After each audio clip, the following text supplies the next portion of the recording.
kemarin pagi sampai ayat ke-22. Falamma ra'al mu'minuna al-ahzaba qalu hadza ma wa'ada Allah wa rasuluhu sadaqallahu wa rasuluhu wa ma zadahum illa imanan wa taslima. Sekarang ayat 23. Surat ke-33, surat Al-Ahzab ayat 23.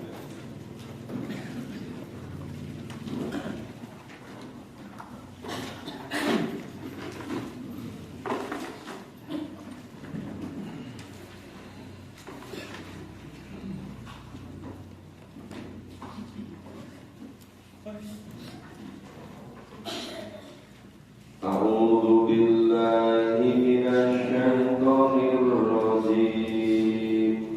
A'udzu billahi minasy syaithanir rajim.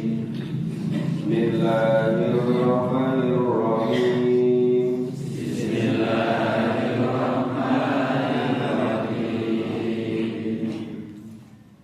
Minal mu'minina rijal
Kenapa kok dipisahkan di dalam Al-Quran?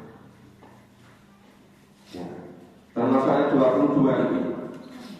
Ini ulama mu'minun, dan setelah orang-orang beriman melihat apa? Dan Al-Ahzab, tentara-tentara yang bersekutu berlapis-lapis dari orang-orang kafir, orang-orang musyrik, ya, orang-orang yang dusta, orang yang tidak beriman. Itu jumlahnya sampai 11.000 lebih. Betul-betul datang ke Madinah. Nah, begitu orang-orang itu melihat bala tentara yang jumlahnya luar biasa banyaknya itu, orang-orang yang beriman itu mengatakan, qalu hadza ma'adallah wa rasuluhu, ini betul apa yang dijanjikan oleh Allah dan Rasulnya, dan betul benar-benar terjadi apa yang dijanjikan Allah dan Rasul. Nah, ini jiwa orang yang iman, jiwa orang yang betul-betul kuat teguh beriman. Begitu melihat bala tentara yang berlapis-lapis, yang bersekutu, yang kekuatannya kayaknya bisa 10 kali lipat dari orang-orang mukmin secara dohir. Karena begitu, tapi orang yang mukmin katakan, wa mazadahu illa imanan wa taslima. Itu semua tiada lain kecuali menambah keimanan mereka dan menambah taslima, menambah ketundukan, menambah ketulusan, menambah betul-betul memurnikan niat lillah, bukan karena maksud-maksud yang lain. Nah, ini jadi setiap ada kisah-kisah yang luar seperti ini, seharusnya kita juga bisa mengambil hikmahnya.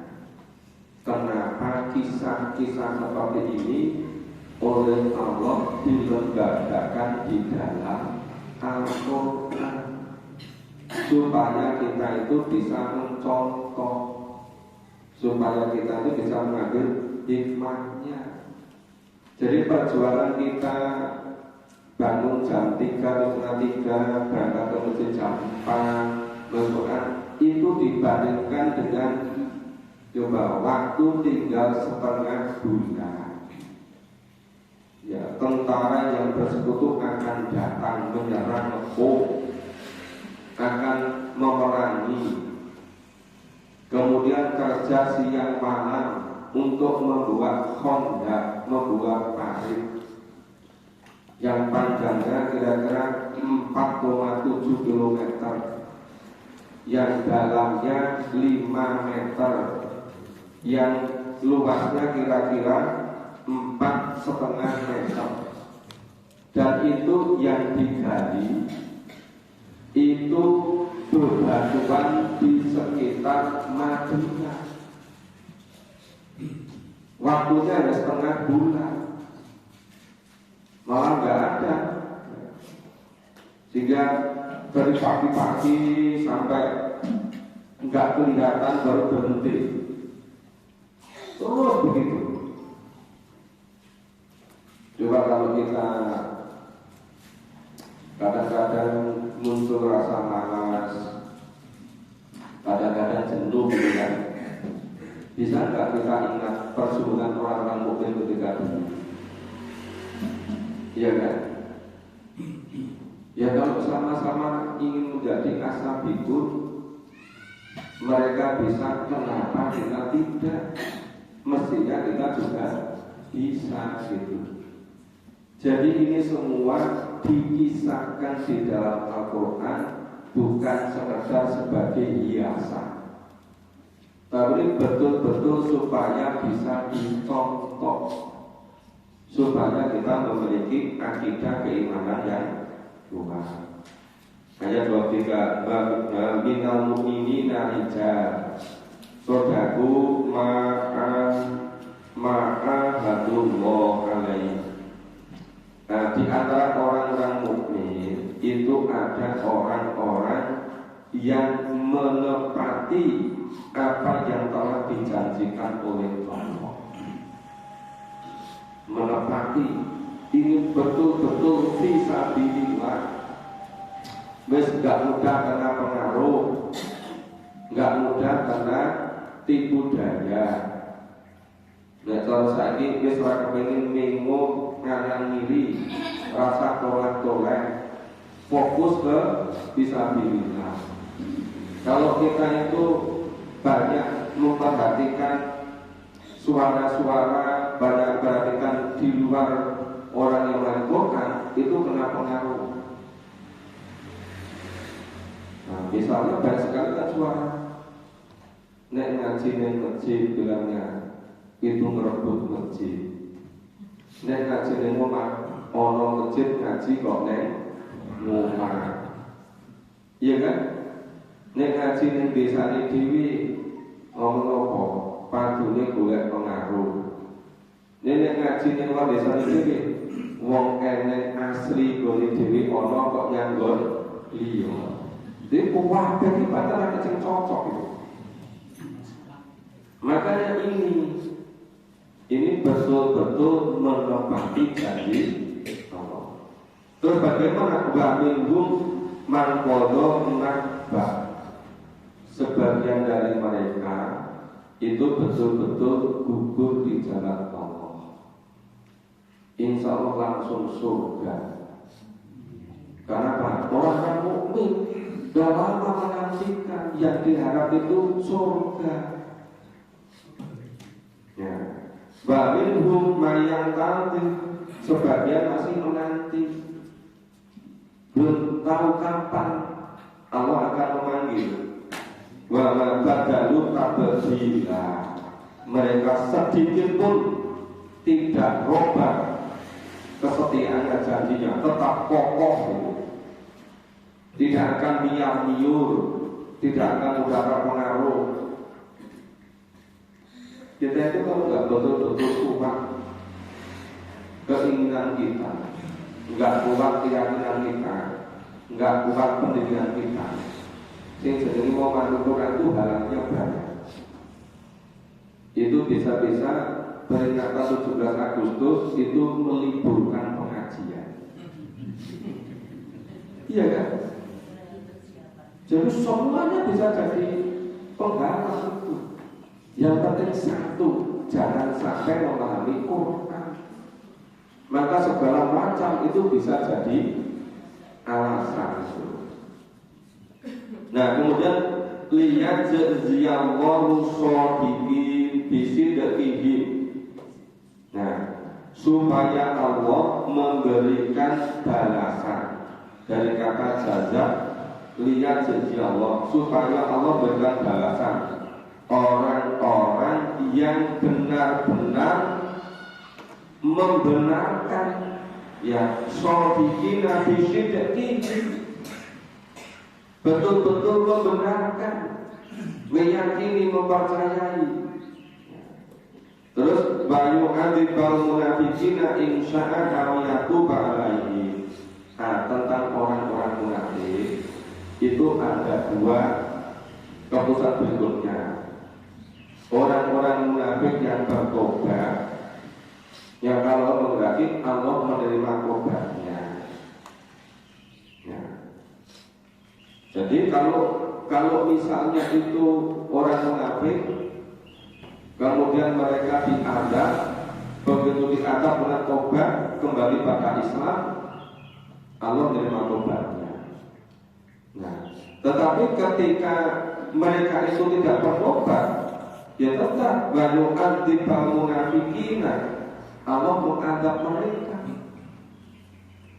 Jadi adab di dunia itu sebetulnya hanya untuk peringatan supaya kembali menjadi mukmin. Maka ketika ada adab, kemudian kembali jadi beriman, Allah menerima tobat mereka. Tetapi kalau dianggap malah menjadi-jadi, nah adab seterusnya. Jadi di dunia itu baru ada kecil-kecilan.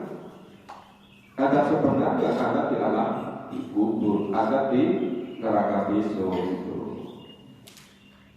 Nah, Inna Allah kana ghafurur rahimah.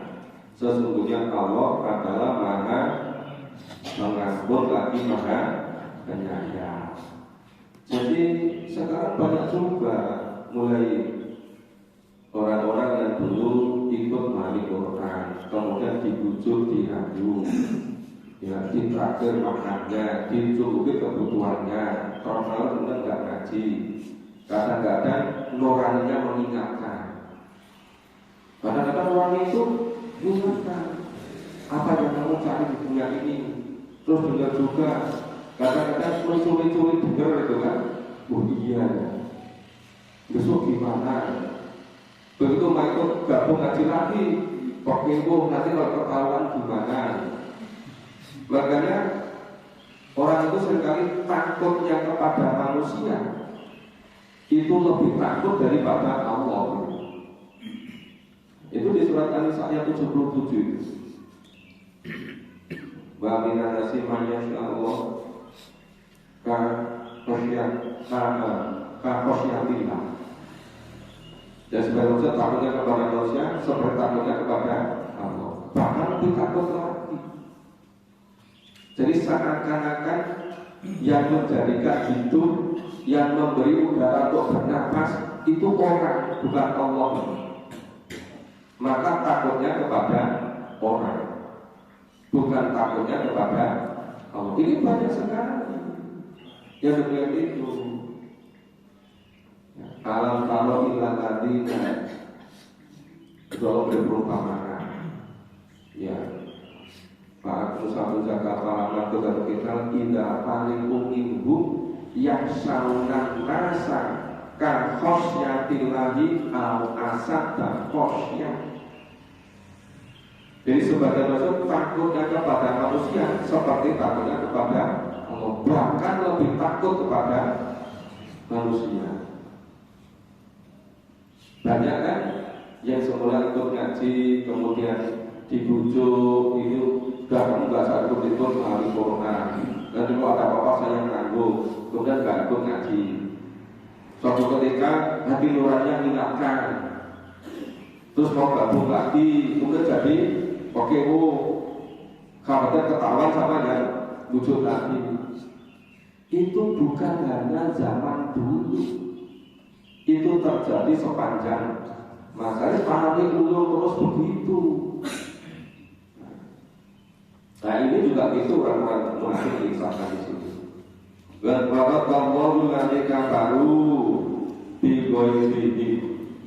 Allah menghalau Allah menghalau orang-orang kafir, alladzina kafaru, orang kafir. Ya.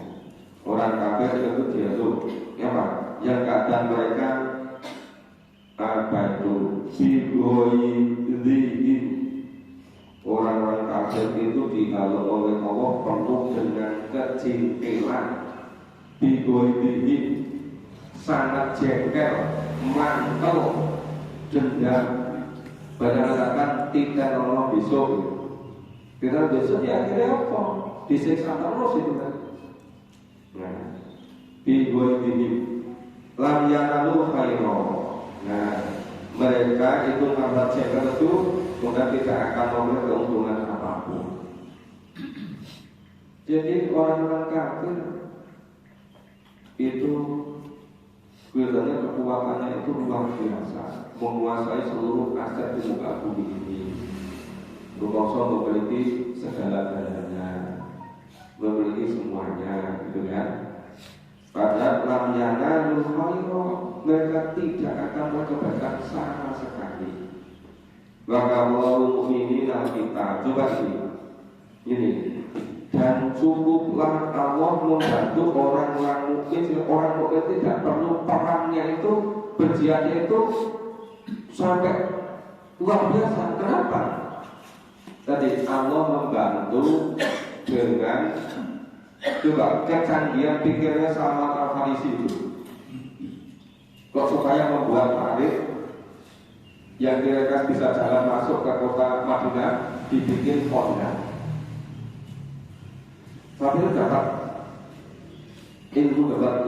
inspirasi seperti itu.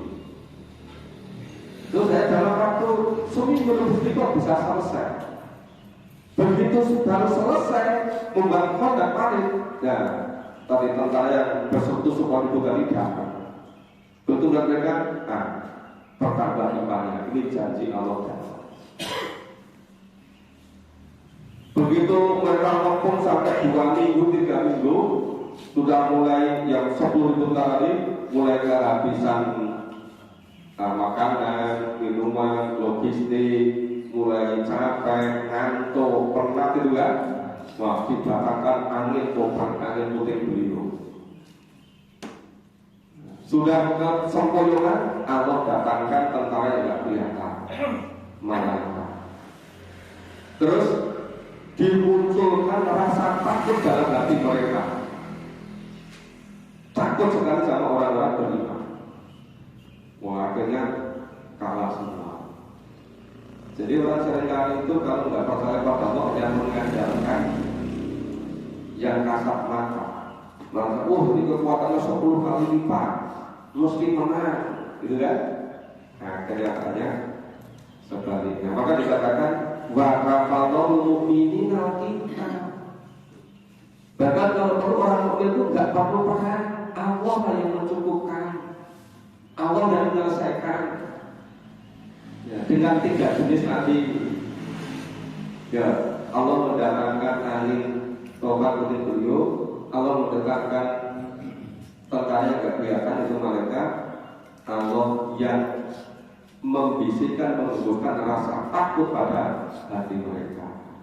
Coba kalau kalian azizah, dan betul bahwa Allah itu betul-betul maha kuat tapi maha perkasa. Ya, kalau anak-anak milenial katakan gini, Allah seperti ramah, ya kan? Ya, ini akibatnya begini. Di ayat 26-27. A'udzu billahi minasyaitonir rajim. A'udzu billahi minasyaitonir rajim. Wa anzalal ladzina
dan Dia Allah menurunkan orang-orang ahli kitab, yaitu Bani Quraidah. Yang orang-orang ahli kitab dari Bani Quraidah itu membantu tentara-tentara bersekutu tadi. Jadi mereka mengkhianati perjanjian Rasul. Mereka koalisi, mereka bersekutu, mereka membantu golongan yang bersekutu, golongan yang berlapis-lapis tadi. Ya. Kemudian bagaimana? Itu diusir dari minsoya sihi, dari benteng-benteng mereka. Kenapa itu Allah perintahkan pada Nabi, para sahabat dan orang mukmin untuk menghabisi ya Bani Quraidah yang mereka memiliki benteng-benteng kaki, karena mereka membantu tentara yang bersekutu tadi. Ternyata diam-diam mereka bergabung dengan mereka, dengan golongan yang bersekutu tadi, ya, untuk di dalam perang kata tentang Honda. Nah, terus jadi bagaimana ini? Wa qadha fi qulubihim rabbun. Nah, kemudian Allah memasukkan rasa takut ke dalam hati mereka. Wa qadha, memasukkan fi qulubihim, pada hati mereka, rasa takut.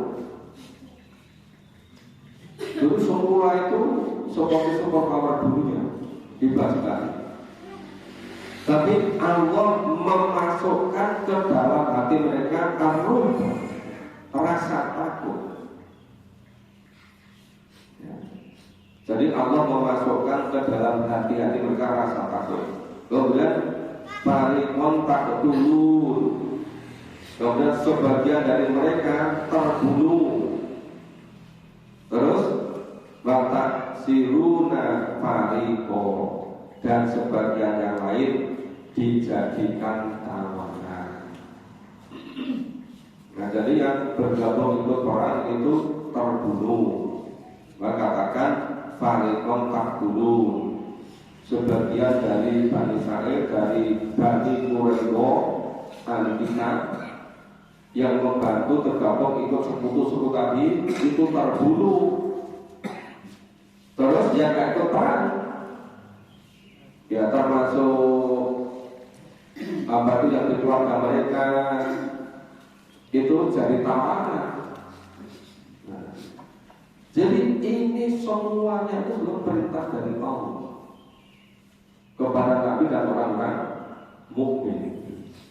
Kenapa juga? Karena mereka itu sudah dendam kusuman sudah sejak mulai komunitas itu dari perang Badar. Tokoh-tokoh itu satu mereka terbunuh.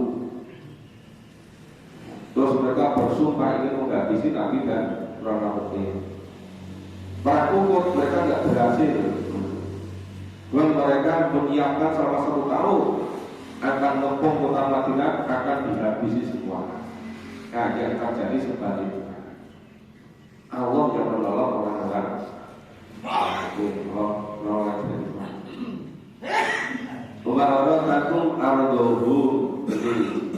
dan dia Allah mewariskan ya ardohum, tanah-tanah mereka. Dan mereka sudah kalah kan? Nah, tanah-tanah mereka jadi milik orang mukmin. Wadiyarahum, dan rumah-rumah mereka. Nah, wa amwalahum, dan harta-harta mereka. Nah, jadi setelah orang-orang mukmin walaupun kekuatan secara dunia itu kalah jauh, tapi Allah membantu dengan 3 macam tadi. Kemudian menang. Setelah menang, orang-orang mukmin dapat pewarisan tanah-tanah mereka, rumah-rumah mereka, harta-harta mereka. Terus wa ardhan taqauha, dan juga tanah-tanah yang belum kamu injak. Maksudnya apa? Yang belum kita taklukkan. Tapi Allah sudah memastikan pasti nanti akan ditaklukkan oleh orang mukmin. Maka ini Allah berfirman wa ardhan taqauha, dan tanah-tanah yang belum pernah kamu injak. Kamu siapa? Kamu orang-orang mukmin. Allah sudah memastikan pasti terjadi. Nah itu. Jadi walaupun ketika itu masih banyak daerah tanah yang belum Takut kan, tapi Allah memastikan dengan firman-Nya wa ardolan taqouha, dan tanah-tanah yang kamu belum menginjakkan kaki di sana. Tapi Allah memastikan itu nanti akan menjadi milikmu. Kalau lalu yakin qadir, dan Allah itu maha kuasa atas segala sesuatu. Nah, kalau menghendaki jadi mudah dengan itu. Ini kisah tentang perang Khandaq ya, atau perang Ahzab sudah selesai. Nah, jadi dari ayat 9 sampai ayat 27. Nah, jadi isinya demikian rupa. Yang berikutnya ini ayat 28 sampai ayat 34 itu tentang istri-istri Nabi, tentang keluarga Nabi. Nah, ini ayat 28 sampai 30 itu akhir juz 21. Mulai ayat 31 seterusnya itu awal juz 22. Nah, kita selesaikan yang juz 21. A'udzu billahi minasyaitonir rajim. A'udzu billahi minasyaitonir rajim. Ya ayyuhan nabiyyu qul li azwajik. Ya ayyuhan nabiyyu qul li azwajik in kuntunna turidnal hayatad dunya wa zinataha. In kuntunna turidnal hayatad dunya wa zinataha wa ta'alaina umattikunna wa usarikunna sarahan jamila.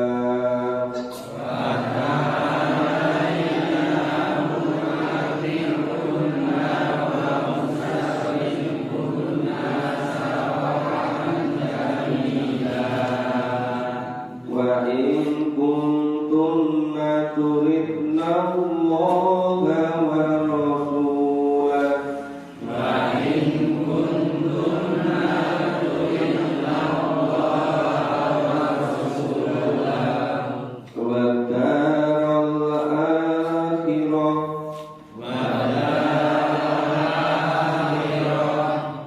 fa inna Allaha a'adda lil muhsinat.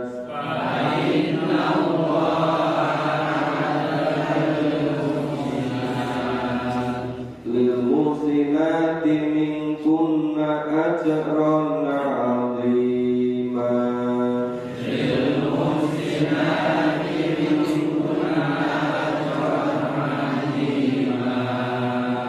Ya nisa'an nabiyyi man ya'ti minkunna.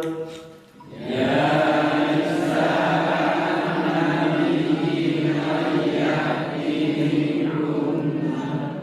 bifahisatin mubayyinah.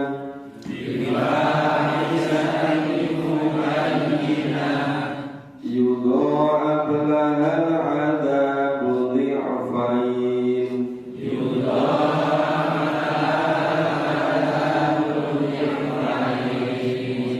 Wa kana dzalika 'alallahi yasira.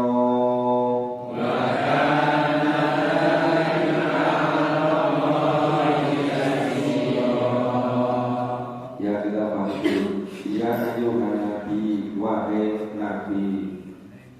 Jadi nabi dipanggil oleh Allah, disuruh Allah. Qul li azwajik, katakanlah kepada istri-istrimu. In kuntunna turidnal hayatad dunya wa zinataha. Jika istri-istri kamu itu menginginkan kehidupan dunia dengan segala perhiasan dunia.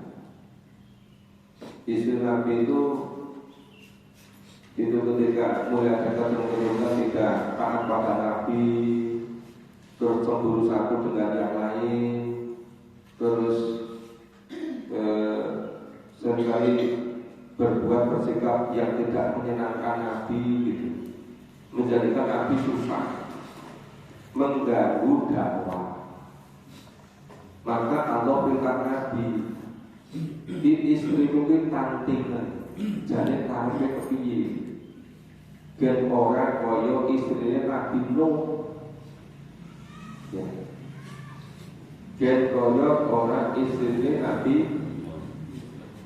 siapa lagi? Nabi Nuh. Ngomong-ngomong kebasut, wis takon. Jadi kepengin mulya ning dunya dengan sebiasanya. Nah, patahalan umat hukum nek pancen kepingane ngono, mula umpamane ana mut'ah. Terus baru sari kuna sarohan jamilah. Terus ceraikanlah dengan cara yang baik. Wis takono kabeh iki. Seneng perkara donya biasanya nek kepengin ngono yo wis madhep mut'ah. Kamu cerai baik. Jadi ternyata dari seluruh istri saya tadi itu nggak ada satu pun yang mau cerai. Padahal di tongki sosok nggak ada yang susahin Nabi gitu. Kudunya bisa bisa lagi, no baik. Maka Allah berkata begitu. Terus baik kumpul naturin Allah wa Rasulullah.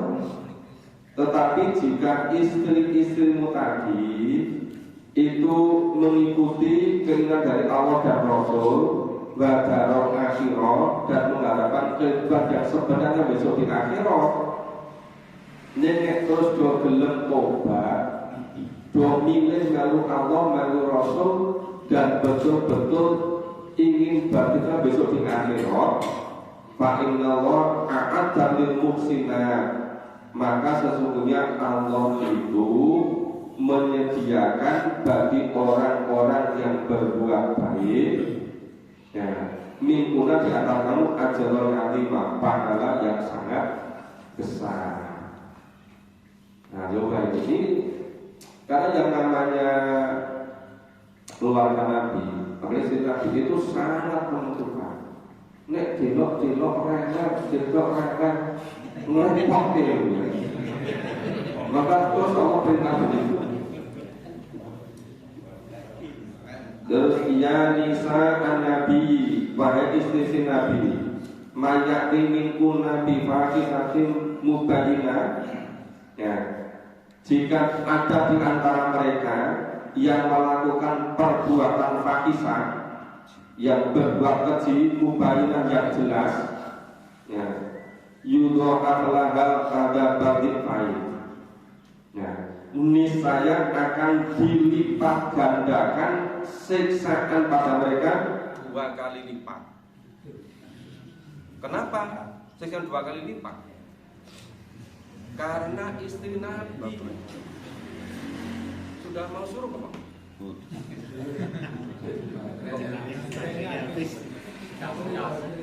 Memang siri fisabilillah itu kurang sungguh-sungguh.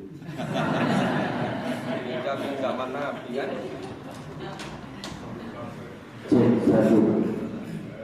Ya, ini sudah mau selesai, ini tinggal satu potong. Tapi kok baterainya ternyata nggak mungkin. Jadi ayat 30 yang ayat terakhir pada pagi ini, Allah berfirman, ya nisa an-nabi wa istri Nabi, ya mayati minkuna bi fahisatin mubayyinah, jika ada di antara istri Nabi yang berbuat keji dengan nyata, mubayyinah, jadi nyata-nyata berbuat keji, yudha'af lahal adzabul fa'il. Nah, mereka itu akan diadab berlipat ganda, 2 kali lipat siksaannya. Ya, kenapa? Karena itu, ya istri Nabi itu seperti Khadijah, itu pendukung sepenuhnya perjuangan Nabi. Maka di suatu ketika Nabi itu nyebut Khadijah, Aisyah itu cemburu. Ya cara kene, mbok wis rasa disebut-sebut nek ngopo ya? Wis diganti aku luwih nom luwih ayu gitu. Nabi marah gitu. Tapi apa? Ini perjuangan Khadijah itu tidak pernah digantikan oleh siapapun gitu. Nah, sosok Aisyah itu GR kan? Wah, itu Nabi sampai marah. Bahwa pengorbanan Khadijah itu tidak pernah bisa digantikan oleh istri siapapun. Nah, terus bahkan ada di kalawahi yasir. Nah, yang demikian adalah supaya itu apa? Yasir mudah bagi Allah.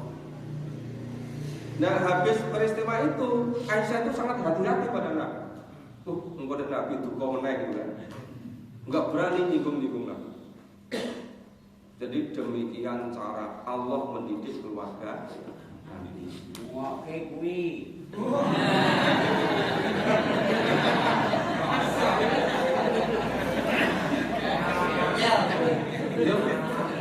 Ini saya hanya jelaskan firman Allah yang memahami loh. Dan cuma ayat gini itu kan nggak biasa dimahami. Apa mau lanang gue salah. Lah setiap ikut peringatan itu. Ini juga firman Allah kan. Nah, itu nanti yang ayat 31 sampai 34 itu kalau istri Nabi tadi terus mau taat pada Allah, pada Rasul di akhirat itu berbuat baik, pahalanya juga berlipat-lipat kali sama wanita yang lain. Jadi kalau berbuat keji siksanya berlipat-lipat, tapi kalau berbuat baik itu pahalanya juga dilipat gandakan dari wanita biasa. Kenapa? Karena betul-betul jadi tulang punggung perjuangan Nabi. Nah, maka kalau di antara kita yang sebetulnya ada yang mau ingin jadi asabikun, kadang-kadang waktu untuk mengurus keluarga berkurang karena keperluan untuk umat, yang mestinya itu memahami ayat-ayat ini. Ya. Jadi kalau kadang dari pagi sampai siang sudah ini disabilillah, nanti bekerja siang sampai sore, malam masih harus kerja lagi, kadang jaga bagaimana pengajian bisa berjalan dengan baik. Ya sudah capek-capek tapi masih harus juga gitu. Ya maklum lah gitu. Orang lihat bapak itu mau nyandi kok dinten orang mulai-mulai. Ya ini kan baru bisa bilang ya sabar itu kan. Ya kan? Dinten anak itu mau ora balik-balik. Tiba sing ngenteni anake mertua. Ya sabar ya. Ya insya Allah besok pagi kita lanjutkan ayat 31 sampai berikutnya. Ini kita pagi hari selesai juz 21. Berarti kita sudah menyelesaikan 6 juz. Ya kan? Insya Allah besok pagi kita mulai juz ke-7 yang kita pahami, yaitu juz 22. Semoga Allah senantiasa memberikan kekuatan pada kita, memberikan kemauan, menjernihkan niat kita supaya kita betul-betul istiqomah. Mari betul-betul sama-sama kita jernihkan, kita luruskan niat kita semata-mata di